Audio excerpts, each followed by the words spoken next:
Now let's see what are the differences between mitosis and meiosis. In our last lecture, we have described different stages of mitosis. Today we will discuss meiosis. First, let's see what is meiosis. Meiosis describes the process of cell division by which gametes are made. In this process, we begin with a cell with double the normal amount of DNA and it ends up with 4 non-identical haploid daughter cells after 2 division, meiosis 1 and meiosis 2.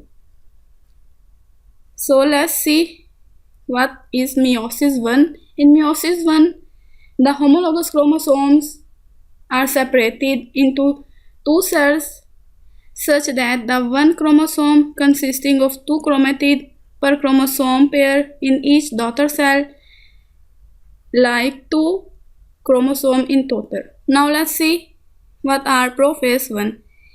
In prophase 1, chromosome replicate to form sister chromatid. There are initially 4 chromatids and 2 chromosomes for each of the 23 chromosome pair, and the nuclear envelope disintegrate and the chromosome begin to condense and the spindle fiber appear, which are important for successful division of the chromosome. And to further increase the genetic diversity, the homologous chromosome exchange small portion of themselves such that the one chromosome contain both maternal and paternal DNA, and this process is known as crossing over, and the point at which this crossing over occurs on a chromosome referred as chiasmata. And the next stage is metaphase 1. So in metaphase 1, both maternal and paternal version of the same chromosomes align along the equator of the cell. A process called independent assortment occurs. This is when maternal and paternal chromosomes line up randomly, align themselves on either side of the equator, and this in turn determine to which gamete chromosome are allocated, which lead to genetic diversity among offspring. And the next stage is anaphase 1. In anaphase 1, here each of the homologous chromosome get pulled towards their opposite pole of the cell as the spindle fiber retract and the equally divide DNA between the 2 cells which will be formed. And the next step is telophase 1 and the cytokinesis. So during telophase 1, the nuclear envelope reform and the spindle fiber disappear, whereas in cytokinesis, the cytoplasm and the cell divide, resulting in 2 cells that are technically haploid, and there is 1 chromosome and 2 chromatids for each chromosome. Next is meiosis 2.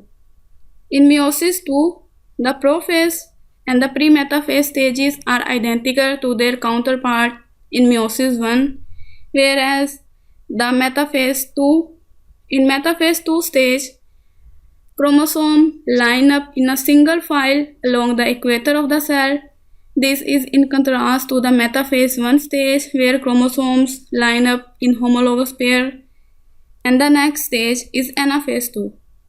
In anaphase 2, next sister chromatids are pulled toward their opposite pole of the equator.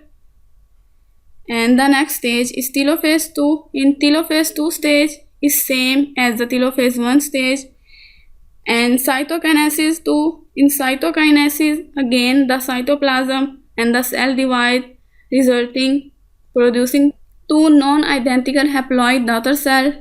As this is happening in both cells produced by meiosis 1 and meiosis 2, and the net product is 4 non-identical haploid daughter cells, and here each contain 1 chromosome consisting of 1 chromatid, and these cells are fully formed gamete.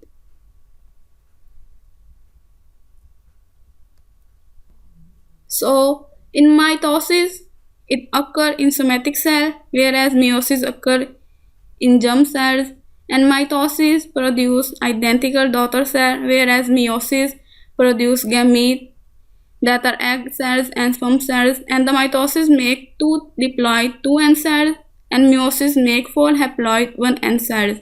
And in mitosis, no crossing over take place, whereas in meiosis, crossing over occur. So it's all about meiosis 1 and meiosis 2.